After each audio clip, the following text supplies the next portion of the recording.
Meus amigos, e nesse período em que estamos conversando sobre as questões aí de direito e religião, nós estamos trazendo aqui para o programa o Dr. Leandro Leão, advogado e professor, que está aqui para falar conosco um pouco mais sobre o direito eclesiástico. Você sabia que existe isso? Não sabia? Então vai saber um pouco mais a partir de agora nessa entrevista. Dr. Leandro, seja bem-vindo aqui à Rádio Bandeirantes, um prazer tê-lo conosco. O que é o direito eclesiástico?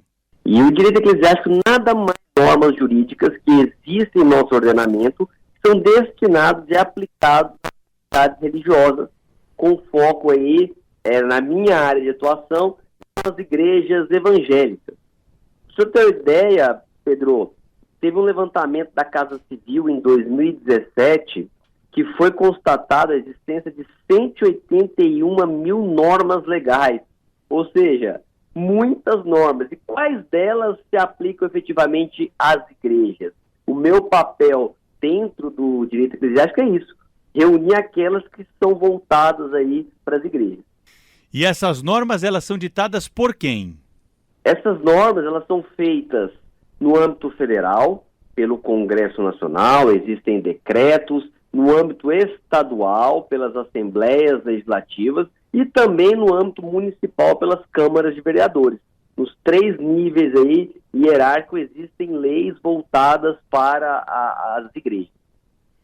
Qual que é a diferença do direito eclesiástico para o direito canônico, professor?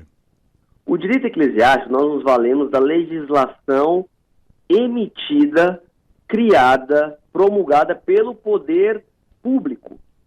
Já o direito canônico são aquele compêndio legislativo criado justamente pela Igreja Católica Apostólica Romana, aplicado aí para a Igreja Católica. Então existe todo o código canônico, a questão que rege a liturgia das missas, tudo que envolve a Igreja Católica aplica-se o direito canônico. Muito bem. É importante essa diferenciação, né? Porque quando se pensa em direito e religião, normalmente se vem à cabeça o direito canônico, mas existe então o direito eclesiástico, que é esse que estamos conversando com o professor Leandro Leão, advogado, né? E que trazendo para nós o seu conhecimento. Como é que pode ser exercida a liberdade religiosa? Quais são os limites, os parâmetros que nós temos na nossa legislação para a formulação de regras aí eclesiásticas? A liberdade religiosa é um preceito fundamental e todas as pessoas aí, previstas na Constituição, né, elas têm o direito de escolher, praticar e professar a sua religião ou crença sem interferência do Estado ou de qualquer pessoa. E para as igrejas, em geral, tanto evangélicas quanto de outras religiões, e não a católica, existe uma liberdade prevista em lei na Constituição da pessoa jurídica da igreja.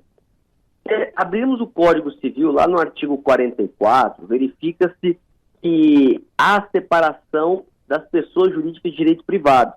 E há separação entre associações, que muita gente confunde associação e igreja como sendo a mesma coisa, e as organizações religiosas. Então, há uma liberdade em como criar, como organizar, como fazer toda a estruturação interna e o funcionamento das organizações religiosas. Inclusive, o próprio dispositivo lá do Código Civil veda a interferência do poder público no funcionamento interna corporis das igrejas. Por exemplo, ele não pode interferir como vai ser feita a liturgia, claro, desde que não haja nenhuma ilegalidade, mas como vai ser feito, como é a ordenança da vestimenta dos homens e das mulheres, como tem que ser feito a questão dos louvores e assim por diante. Então não pode haver intervenção do poder público. A igreja é uma instituição jurídica, um organismo jurídico. Existe alguma previsão legal nesse sentido, professor? Sim, a igreja, ela necessita da sua constituição, porque ela é formada por um tripé, a igreja. O seu espaço físico, que é o templo, o local de culto, o corpo espiritual e os membros, que é formada pelos pastores, líderes e a membresia em geral, e a sua personalidade jurídica. jurídica. Tanto é que ela é uma pessoa de direito privado. Existe a necessidade, para a sua Constituição, de um estatuto social que é levado aí ao cartório de pessoas jurídicas, a sua ata de fundação, depois de levado para o cartório, tem que ser dado seguimento para a obtenção do CNPJ da entidade religiosa. Perfeito, perfeito. E esse registro ele é obrigatório para todas as igrejas? Não, existe um decreto feito na época do governo passado, desobrigando as filiais das igrejas matrizes de ter CNPJ. Mas isso contabilmente é muito ruim. Eu, inclusive, juridicamente, eu não aconselho, mas existe sim essa possibilidade, porque atrapalha com outros documentos, como, por exemplo, para a retirada do alvará de bombeiros, alvará de funcionamento. Então, pode criar entraves quando são filiais. Qual que é a minha orientação sempre para aqueles que querem abrir uma organização religiosa? É uma portinha para fora que dá acesso à rua, da rua para dentro, de dentro para fora, tem que ter o seu CNPJ, o seu alvará de funcionamento, e também o alvará de bombeiros aí para evitar qualquer tipo de problemática. Muito bem, professor Leandro Leão, trazendo aí esclarecimentos, é um assunto diferente hoje aqui no programa, mas para você adquirir mais conhecimento é um dos objetivos do Linha Direta com a Justiça, que está há mais de 20 anos no ar aqui na programação da Rádio Bandeirantes. Doutor Leandro é advogado, é professor, está conosco aqui então, explicando questões ligadas ao direito eclesiástico. Agora eu vou aprofundar o assunto aqui, hein, professor? Qual que é a diferença do plano de atuação da igreja espiritual e terreno? Como é que a legislação entra desse ponto de vista e desse prisma? É o seguinte, em relação ao plano espiritual, a igreja tem como fundamento propagar o evangelho. Essa é a grande ideia da igreja. E o seu plano terreno, ela tem as suas funções administrativas, financeiras, contábeis, os recursos humanos, as questões jurídicas a serem observadas. Então, a igreja, ela existe toda uma legislação que obriga ao cumprimento dessas determinações. Vou até te dar um exemplo que aconteceu em 2019. A Receita Federal, ela fez uma operação inativando milhares de CNPJs de igrejas e outras entidades aí sem fins lucrativos, em razão do descumprimento de obrigações acessórias, como a falta de entrega de declarações de débitos e créditos tributários federais, a falta de entrega da escrituração contábil fiscal, de entrega da RAI, a GFIP também, que é a Guia de Recolhimento de FGTS, entre outras obrigações. Então, a igreja, muitas vezes, ela só observa o seu plano espiritual, mas existe toda uma questão terrena e obrigacional prevista na lei que deve ser cumprida, senão atrapalha o seu funcionamento. Muito bem. E isso é delimitado pela própria lei, por outras regras? Como que fica essa divisão? Pela própria lei. Se tratando de organizações religiosas, tem que ser cumprido aí o que tem previsto, além da Constituição que garante a liberdade religiosa, tudo que é obrigação de pessoas jurídicas no que diz respeito a questões contábeis devem ser observadas. E principalmente o seguinte, porque muitos têm dúvida, né? Ah, mas a igreja, ela pode ser lucrativa? Claro que tem que ser lucrativa, senão ela tem que fechar suas portas.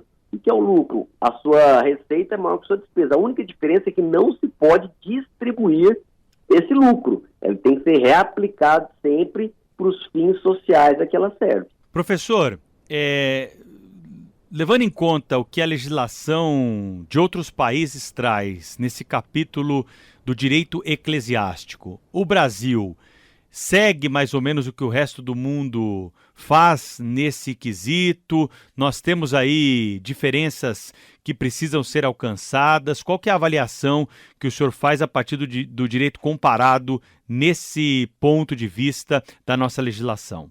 No Brasil, a igreja ela é separada das entidades do terceiro setor, as associações, as ONGs em geral.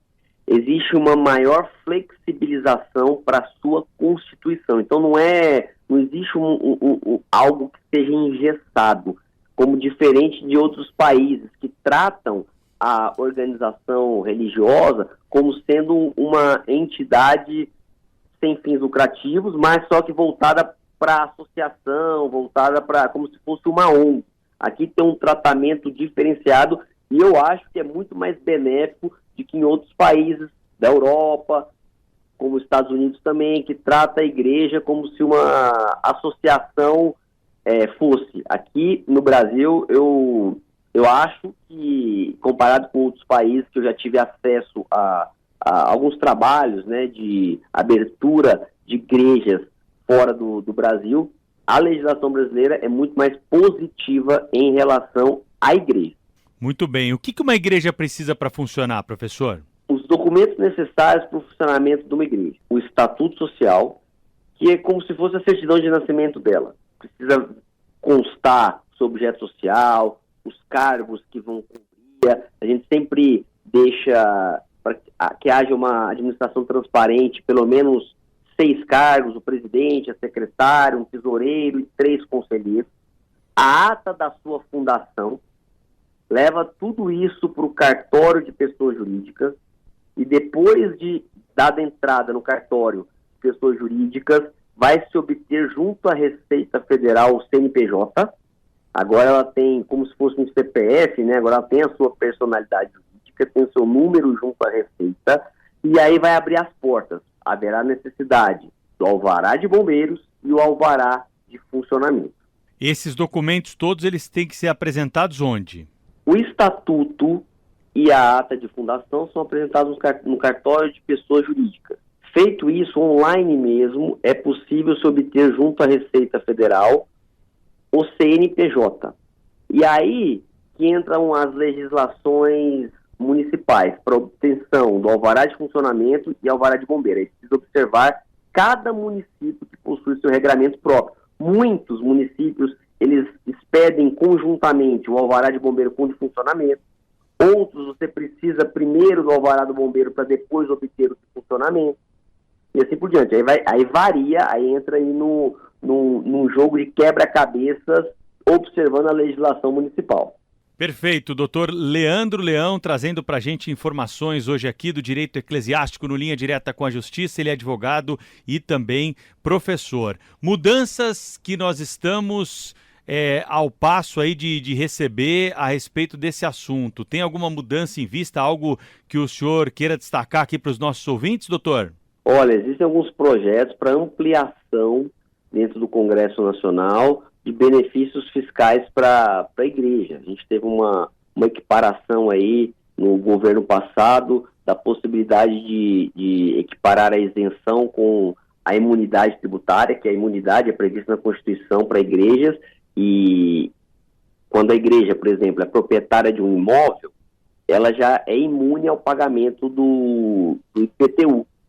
E antigamente havia necessidade das igrejas que alugavam um espaço físico, de observar a legislação municipal para verificar se tinha ou não o benefício. No governo passado houve aí uma unificação desses dois institutos e até mesmo a igreja que aluga um espaço, ela foi beneficiada. Então existem outros projetos de lei justamente para poder ampliar aí a possibilidade de benefícios fiscais para as igrejas. Tem questões também relacionadas à área onde ficam as igrejas, né? Sobre os municípios, IPTU. A igreja é isenta desse tipo de tributo? Hoje é, tendo em vista essa equiparação. Quando havia somente a previsão da imunidade na Constituição, a igreja tinha que ter a sua sede própria, ou seja, tinha que ser dona do imóvel. Agora não. Com a ampliação que se teve aí da legislação desse benefício, sendo locatária, ou seja, alugando um imóvel, pode ser sim beneficiária também da isenção tributária. Então não haverá a necessidade de pagamento. Mas tem que verificar na legislação o que pode ser feito e o que não pode. Por exemplo, existem obrigações contábeis, como eu mencionei em relação à questão de 2019, que houve o fechamento de um monte de igrejas, que a igreja, mesmo ela não sendo obrigada, por exemplo, a pagar imposto de renda, ela precisa declarar as suas receitas obtidas. para que o fisco possa verificar justamente aí a atividade financeira envolvida com aquela organização religiosa. Perfeito. Quero agradecer ao advogado e professor Leandro Leão, que conversou com a gente aqui no Linha Direta com a Justiça sobre as questões ligadas ao direito eclesiástico. Professor, assunto novo, diferente, tenho certeza que despertou a curiosidade aí dos nossos ouvintes durante a entrevista. Sucesso aí para o senhor na sua profissão, na sua carreira, e até uma próxima oportunidade para a gente falar mais sobre o assunto aqui no programa, hein? Um abraço. Um abraço, até a próxima. Linha Direta com a Justiça. Linha Direta com a Justiça de hoje está entrando e aprofundando nas questões religiosas. Nós já falamos um pouco sobre direito eclesiástico e agora estamos recebendo o padre Anderson Sintra Silva, que é da Diocese de Jundiaí, para falar um pouco conosco sobre o direito canônico. Padre, seja bem-vindo aqui ao Linha Direta com a Justiça. É um prazer falar com o senhor e recebê-lo aqui na Rádio Bandeirantes. É uma alegria, é um prazer estar aqui com vocês para tratar um pouco essa realidade do direito canônico, né? Tão pouco conhecida até no nosso meio, como que funciona. Vamos falar sobre ele então, como é que surgiu o direito canônico, quais são os principais aspectos. A gente tem um código de direito canônico, ele está codificado, a legislação é esparsa. O que o senhor pode trazer para o início da nossa conversa? Então, Pedro, eu acho que a primeira coisa importante é distinguir essa realidade, você comentou agora, né, sobre o direito eclesiástico. Então, fazer uma distinção entre o direito eclesiástico e o direito canônico. O direito canônico, ele é mais uma regra externa. Há alguns que dizem que cada igreja pode ter o seu direito canônico. Então, é um tipo de pensamento. E outros já entendem que o direito canônico são as regras da própria Igreja Católica, né? Então, ficaria preso à instituição católica. Ali seria o direito canônico. Como eu sou um padre católico, então eu não vou falar da possibilidade de outros direitos canônicos, nós não vamos entrar nessa discussão, vamos ficar dentro daquilo que seria o direito canônico enquanto direito vigente na Igreja Católica. Então, se o direito eclesiástico, ele emana do nosso legislador pátrio, o direito canônico, ele emana, ele é positivado, vamos dizer assim, pela Igreja, pelo Papa. Entretanto, você fez uma pergunta que é assim, como que surge o direito canônico, né? Os princípios fundamentais que nós cremos para o direito canônico, eles emanam da própria lei divina. Então, para nós católicos, nós cremos que há a lei divina por trás de todo o direito canônico. E toda essa lei divina, ela é princípio fundamental para o direito canônico, depois positivado pela Igreja, né? De uma maneira como nós entendemos hoje. E aí depois você chega a perguntar assim, olha, mas e o direito canônico tem um código? Como que é isso, né? E aqui tem algo engraçado, Pedro, porque se o direito canônico ele procura exprimir o direito divino, que está pautado inclusive na lei natural, então o direito canônico ele acaba sempre por conta da lei natural, e que depois vai sendo interpretado, visualizado, né? Entretanto, a codificação mesmo, ela só se dá em 1917, naquele grande período onde os estados começam a elaborar um código. Nós sabemos que o direito romano, por exemplo, ele tinha, ali a partir das questões práticas, eles tinham as decisões, a jurisprudência que ia regendo aquelas situações, mas não havia um pensamento abstrato, uma codificação das leis. E ali naquele período de 1917, a Igreja, juntamente com os estados, começam a elaborar o Código de Direito Canônico. E o nosso primeiro código se deu, de fato, em 1917. Depois, agora em 1983, houve uma reforma do código. O primeiro código de 17 foi revogado e surgiu o código de 83. Entretanto, nem todas as leis da igreja estão contidas no código. Tem diversas leis esparsas, sim, principalmente leis referentes à liturgia, que ela fica nos livros litúrgicos e são leis que devem ser seguidas.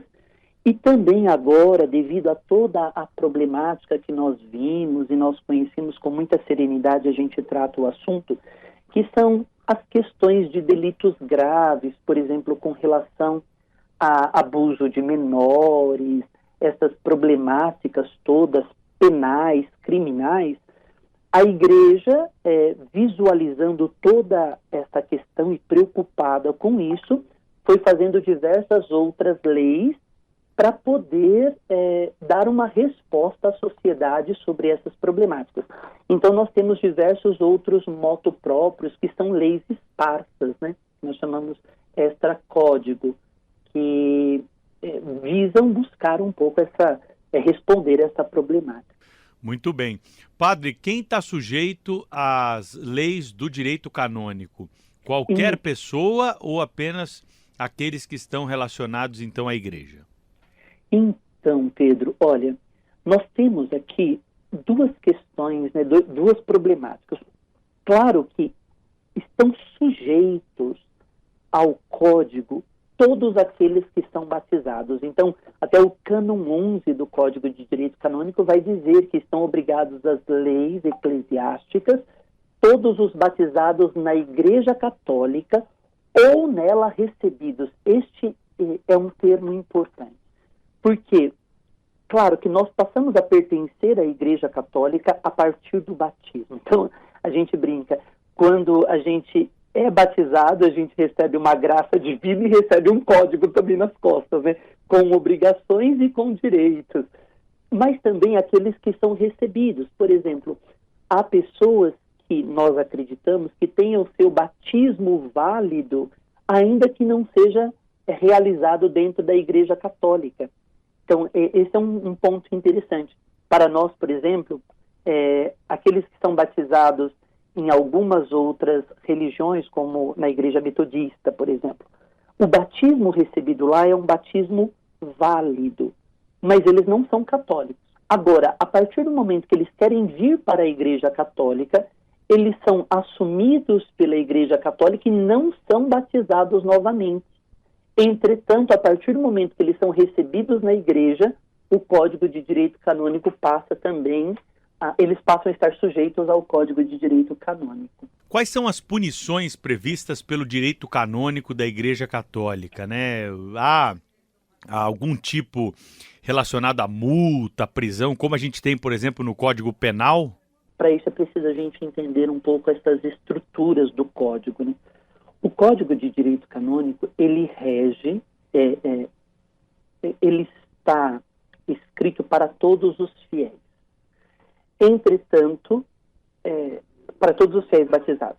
Agora, nós temos aqueles que, por exercer determinados cargos eclesiásticos, eles acabam estando submetidos a uma lei mais rigorosa.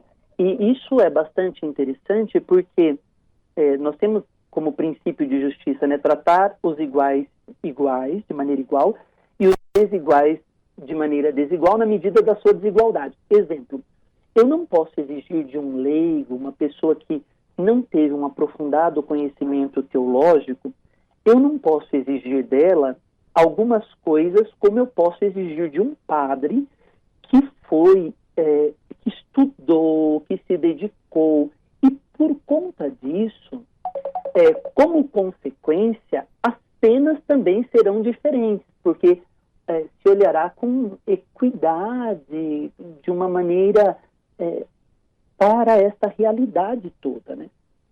E aí, então, nós temos as punições para os leigos, quando cometem determinados delitos, e aqui eu quero frisar que há uma diferença entre delito e pecado, tá bom? É importante nós frisarmos esta diferença. Por quê?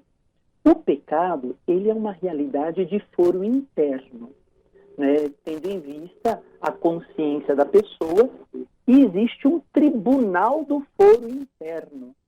Aí nós temos várias punições que podem ser feitas aos fiéis. Desde censuras, podemos fazer suspensão de ministério para trabalhar na paróquia, e se dedica, ele comete um delito com uma certa gravidade. Esse padre vai ser suspenso do ministério. Isso significa o quê? Que ele vai estar proibido de exercer o trabalho como padre por um determinado tempo, ou até se apurar o delito realizado, ou mesmo como uma pena, ele é suspenso por um determinado tempo de atender o povo, de estar à frente de uma paróquia, ou há ainda uma punição mais grave, que é a demissão do estado clerical, que é quando nós demitimos o padre do seu exercício do sacerdócio. Então, há diversas penas que incorrem tanto aos fiéis como aos clérigos. Você comentou sobre multa. A igreja não tem esse poder estatal de obrigar, de uma maneira estatal, o fiel a realizar determinada coisa, né, a pagar determinada multa. Entretanto, internamente, ela tem um caráter coercitivo, sim, ela tem força coercitiva para os seus fiéis, inclusive, por exemplo, diante de um delito de difamação, por exemplo. Nós temos o cânon que rege essa problemática de difamação. E nós temos um cânon que, inclusive, fala sobre esses danos morais que podem ocorrer devido a essa difamação, e que o fiel ou o clérigo que cometeu esse delito fica obrigado, religiosamente, ainda que seja, obrigado a ressarcir os danos. Quem são os julgadores desses casos todos? São padres, cardeais? Existe primeira, segunda, terceira instância como no Poder Judiciário? Então, existe sim, e tudo isso depende de vários fatores. Porque, Pedro, olha, na igreja nós temos uma questão assim. Normalmente, o bispo, ele exerce os 3 poderes. Ele é o responsável na sua diocese pelos 3 poderes. Então, ele pode dividir esses 3 poderes, e deve dividir, com 2 grandes figuras dentro da diocese. O vigário geral, que vai ser o poder executivo da diocese, e o vigário judicial, que será o poder judiciário da diocese. E o bispo retém para ele o poder legislativo. Então, ele legisla sobre as situações que ocorrerão dentro da sua diocese.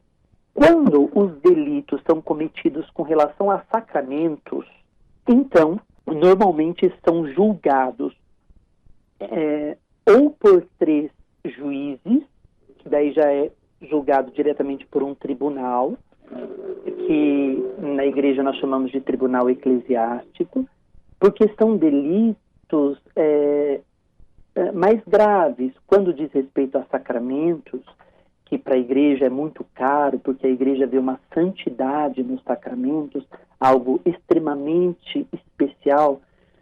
Então, quando fica a cargo de um único juiz, a igreja se preocupa que, às vezes, fica uma interpretação muito pessoal, particularizada. Então, ela já inicia um processo com relação a isso, pautado em 3 juízes, tá? Que já formam ali na diocese um tribunal.